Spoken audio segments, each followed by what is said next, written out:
hati saya masih busuk. Ya, hati saya masih kotor, belum pantas jadi pejuang Al-Quds. Tapi kita sedang mempersiapkan diri kita untuk berjuang di Al-Quds. Jangan dikira enggak. Cuma jangan berjuang sebelum saatnya. Itu namanya mati konyol ente. Ya, semua kita cinta Al-Quds. Cuma kita cinta Palestina. Tapi bukan dengan cara-cara infiali. Kita insya Allah sedang berjuang dengan cara nuraniyah dan ruhaniyah. Insya Allah. Ya. Assalamualaikum warahmatullahi wabarakatuh. Jumpa lagi bersama saya di Sultan Raffi ID. Alhamdulillah, bagaimana kabar teman-teman semua? Semoga dalam keadaan baik, dalam keadaan sehat. Dan alhamdulillah juga udah lama nggak konten bikin tentang ilmu ma'rifat, ilmu tasawuf yang disampaikan oleh Buya Ar-Rasyid Hashim. Dan insya Allah benar-benar insya Allah lah ya, akan kita mulai lagi untuk membuat konten mengenai Buya Ar-Rasyid Hashim. Tapi sebelum itu saya akan menyampaikan sebuah hadis dulu. Jadi untuk sekarang formatnya, sebelum ke video dari Buya Ar-Rasyid Hashim, saya akan menyampaikan satu atau dua hadis agar untuk menambah ilmuwan kita secara bersama-sama ya. Kita mulai ya. Bismillahirrahmanirrahim. Hadis mengenai iman. Nah, jadi dari Abu Hurairah radhiyallahu anhu, ia berkata, Rasulullah SAW bersabda, iman itu ada 70 sekian cabang. Yang paling utama ialah mengucapkan la ilaha illallah, sedang yang paling rendah adalah menyingkirkan gangguan dari jalan, dan rasa malu merupakan salah satu cabang iman. Hadis riwayat Muslim. Keterangan mengenai rasa malu, ulama berkata, hakikat malu adalah akhlak yang mendorong orang untuk meninggalkan perbuatan tercela dan mencegahnya dari melalaikan kewajiban kepada yang bersangkutan, yaitu sholihin. Oke, itu ya teman-teman hadis mengenai iman. Jadi silakan lagi disimak dari kajian Buya Ar-Rasyid Hashim. Selamat menikmati. Assalamualaikum warahmatullahi wabarakatuh. Assalamualaikum warahmatullahi wabarakatuh. Alhamdulillahilladzi lam yazal bikaunihi munazzahan wa muqaddasan. Asyhadu an la ilaha illallah, asyhadu anna Muhammadan abduhu wa rasuluh. Allahumma salli wa sallim wa barik ala sayyidil wujud, sayyidil qawnain, sayyidina Ahmad, sayyidina Muhammad wa ala alihi wa ashabihi wa li baitihi wa dhurriyyatihi ajma'in. Amma ba'du. Allahumma ya alim 'allimna ilman yanfa'una, wa ya alim 'allimna ilman yuqarribuna ilaik wa yu'arrifuna ilaik wa yusahhil umur wa yatwi turuq ilaik. Amin ya rabbal alamin. Baik ikhwah fillah, mari kita mulai kajian sore ini, kajian kitab Awariful Ma'arif. Kita lanjutkan setelah vakum setengah tahun, baru diposting ya. Emang masih ada ini filenya gitu. Supaya kembali kepada manhaj Imamuna Abdul Hasan Asyadzili, bahwa beliau mengajarkan Khatmul Aulia, Awariful Ma'arif, Qutul Qulub, Ihya Ulumuddin, dan beberapa kitab lainnya. Jadi kita insya Allah menghidupkan kembali manhaj ini. Itulah yang disebut Al-Manhaj Al-Muhammadi. Boleh juga disebut At-Tariqah Al-Muhammadi. Jadi Tariqah Muhammadi itu bukan Tariqah yang setara seperti kita sebut. Ada Tariqah Naqsyabandiyah, Syadziliyah, Naqadiriyah, bukan.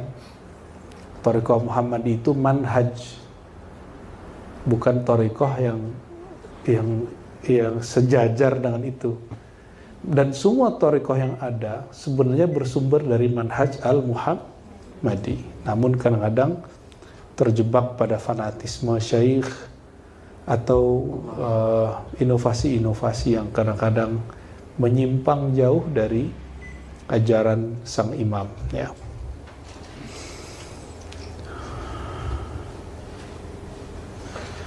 Dan imam yang kita ikuti ini.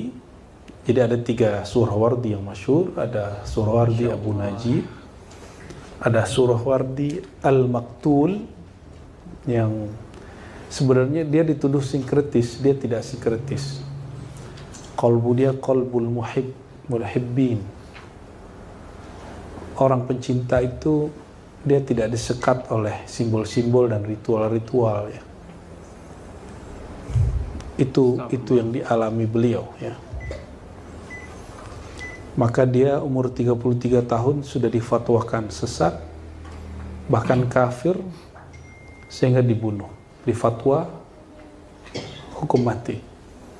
Inna lillahi wa inna ilaihi raji'un. Maka beliau mengatakan, syaribna fabuhna fastubihat dima'una. Lalu kalau di diwan itu diloncat ke bagian berapa bait gitu.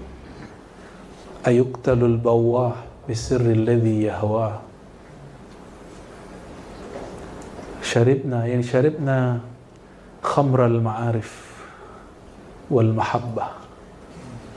Fabuhna asbahna baihin bawwah. Bawwah, ta'rif bawwah? Ember ya, apa bawahina bil hub, orang yang kita sebut orang lagi kasmaran itu buhna bawah ya. Syaribna fabuhna, lalu kami menjadi kasmaran, mabuk maksudnya, orang kasmaran itu mabuk. Fastubihat dima'una, akhirnya darah kami dihalalkan.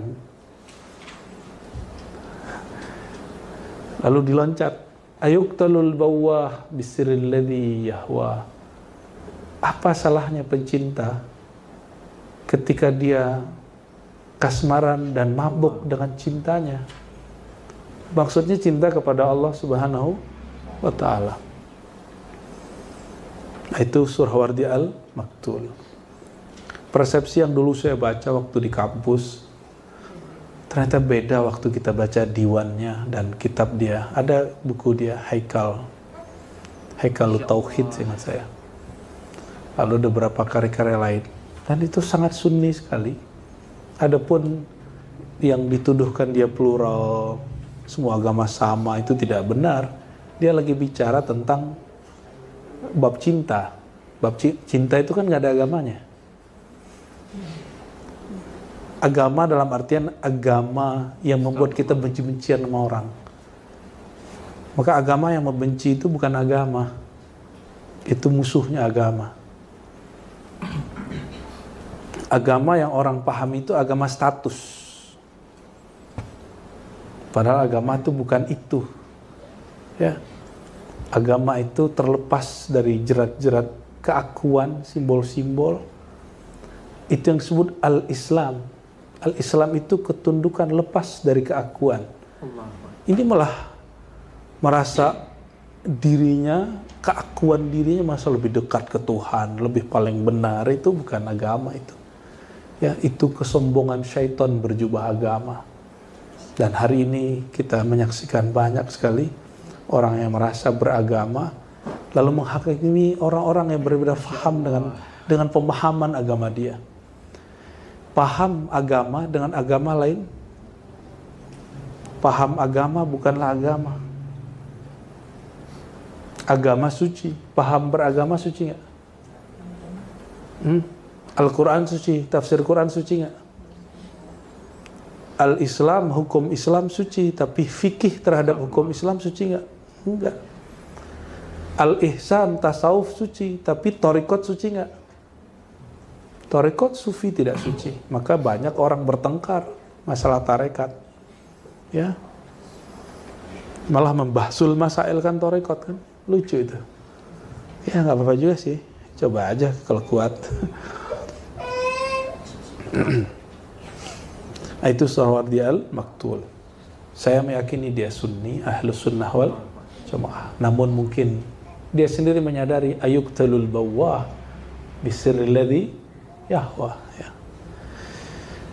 Apa salah pencinta yang sedang kasmaran, mabuk kepada yang dia cintai, maksudnya kepada Allah Subhanahu wa taala. Lalu kita membaca buku Suhrawardi yang ketiga, yaitu Suhrawardi pengarang Awariful Ma'arif, namanya Umar, kunyahnya Abu Hafs, maka sering disebut Abu Hafs Suhrawardi. Abu Hafs Umar bin Muhammad bin Abdullah Suhrawardi. Beliau ini dari Baghdad dan diberkahi Allah berjumpa dengan pamannya Abu Najib dan dapat berkah berjumpa dan diberkati dengan izin Allah dengan perjumpaan dengan Sayyidina Al-Imam Sultanul Awliya Muhyiddin Abdul Qadir Al-Jilani. Maka huwa min al-aqtab, ya. Beliau ini salah satu wali kutub. Jadi 40 orang yang langsung ditahbis oleh Syekh Abdul Qadir, beliau salah satunya dan pamannya. Bayangkan antum, paman dia Abu Najib itu muassis Thariqah Suhrawardi, itu pun masih datang kepada Syekh Abdul Qadir dan ngaji. Karena dia tahu ini kutubul aqtab. Dia hanya kutub. Begitu wali-wali dulu. Ya. Ada wali Malamatiyah. Siapa namanya? Masih ingat? Wali Malamatiyah muridnya Syekh Abdul Qadir Jilani. Masih ingat? Qudayb Alban. Masa ngapal juga, ada disebut berkali-kali. Itulah yang mendidik Salahuddin Al-Ayyubi. Mau membebaskan Al-Quds, tapi ente memusuhi ulama tasawuf sufi. Wallahi, ya, cinta dunia ente belum hilang. Gimana membebaskan Al-Quds? Al-Quds itu suci, sucikan dulu hatinya baru bisa bebasin. Kita lagi belajar bersihin hati. Karena hati kita belum bersih, nggak akan pernah berhasil. Al-Quds menolak orang yang hatinya tidak Quds. Al-Quds menolak hati yang busuk. Dan saya menilai hati saya masih busuk. Ya, hati saya masih kotor. Belum pantas jadi pejuang Al-Quds. Tapi kita sedang mempersiapkan diri kita untuk berjuang di Al-Quds. Jangan dikira enggak. Cuma jangan berjuang sebelum saatnya. Itu namanya mati konyol ente. Ya, semua kita cinta Al-Quds. Cuma kita cinta Palestina. Tapi bukan dengan cara-cara infiali. Kita insya Allah sedang berjuang dengan cara nuraniyah dan ruhaniyah. Insya Allah. Ya. Tapi kalau ada orang mau duluan monggo. Ya. Silakan. Tanggung jawab sendiri, kita nggak akan nuntut apa-apa. Tanggung jawab sendiri. Tapi jangan klaim kebenaran milik kita semua. Allah itu maha benar. Memahami tentang Allah, berjuang atas nama Allah bukanlah Allah. Berjuang untuk kebenaran belum tentu benar. Siapa tahu cara berjuangnya tidak benar. Berjuang untuk kebenaran belum tentu benar caranya, waktunya, manhajnya. Nah, ini perlu kita kuatkan, ya.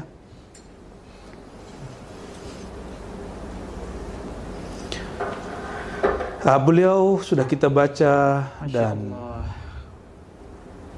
sudah sampai di muqaddimah, lalu kita ulang sedikit barangkali atau kita lanjut, ya. Yaqulul jahil. Ada di bagian Yaqulul jahil. Ya. Ini baris keberapa nih? 1 2 3 4 5 6 7 8 baris dari bawah. Halaman yang bagian khutbatul kitab halaman 7. Sebelumnya mari kita baca suratul Fatihah untuk Nabi Muhammad SAW, untuk Imam Suhrawardi, Abu Najib, Al-Maktul, dan juga Abu Hafs Umar. Al-Fatihah. Bismillahirrahmanirrahim.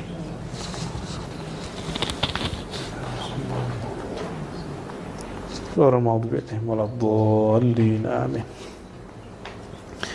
Yaqulul jahil bihim, berkata orang yang jahil tentang para ahli sufi.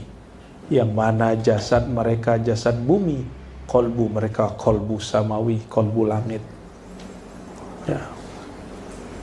Tubuh mereka terhampar di bumi, tapi arwah mereka bertawaf di arasy ilahi. Ya. Itu ya, mereka ini ya, yaqulul jahil bihim, berkata orang yang tidak mengerti tentang mereka, faqadu, sudah tidak ada lagi wali. Sekarang udah gak ada wali gitu. Pernah dengar ngomong itu gak? Sekarang mah udah gak ada ulama begitu. Sering ngomong itu gak? Saya gak percaya. Emang Allah miskin? Emang Allah lemah untuk memunculkan seorang yang lebih baik dari orang sebelumnya? Ya. Ada ulama ini meninggal. Apakah Allah tidak sanggup secara akidah, secara bab akidah? Ini antum kan ngajar akidah ini ya. Qudrat, iradat. Sanggup nggak Allah jika ada seorang syekh meninggal, mursyid kamil, mukammil, kutub, wafat? Sanggupkah Allah menghidupkan, melahirkan melalui seorang ibu yang solehah, ayah yang soleh, ataupun tidak sama sekali? Anak yang makomnya nanti lebih tinggi dari si wali kutub ini, mungkin nggak? Sanggup nggak Allah? Sanggup. Maka jangan pernah kemudian mengeluh kalau ada wali meninggal. Nangis. Tapi jangan putus asa kepada rahmat Allah subhanahu wa ta'ala. Biasa aja. Oh, si wali mengatakan setelah saya tidak muncul lagi kecuali 100 tahun. Itu mah walinya lagi jazab ngomong begitu. Ya. Kan ente udah belajar dalam hadis yang sahih. 1 hari itu bisa jadi 10. Maka ada puasa namanya puasa 6. Betul nggak? Untuk apa puasa 6? Supaya puasa kita yang Ramadan sama dengan 360 hari. Puasanya 36 hari setara dengan 360 tahun. Maksudnya apa? Kalau ada wali ngomong setelah saya nggak ada lagi kecuali 100 tahun. Coba hitung pakai tahun yang Nabi ajarkan itu.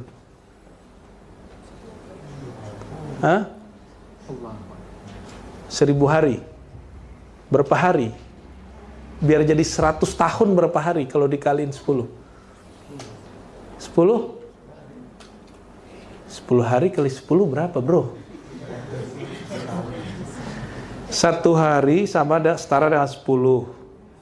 Ini yang Nabi ajarin. Biar jadi kayak 100 tahun itu berapa hari? 30 tahun. Betul nggak? Itu hitungan kita. Kalau Allah ngitung kan bisa lebih cepat. Ya, 30 tahun. Jadi kalau ada wali nih ngomong, setelah aneh nih, 100 tahun lagi belum itu wali lagi jazab itu. Lagi bab jalal dia itu. Kalau mau hitung aja antara 100 tahun, tapi pakai metode ini pasti ketemu. Bahkan Allah akan lebih awalkan.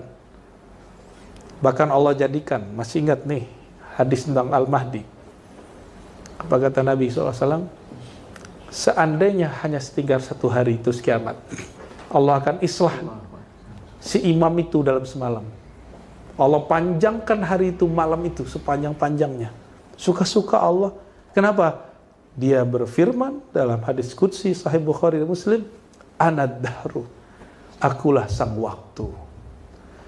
Maka setiap puncak kewalian disebut dengan sahibuz zaman.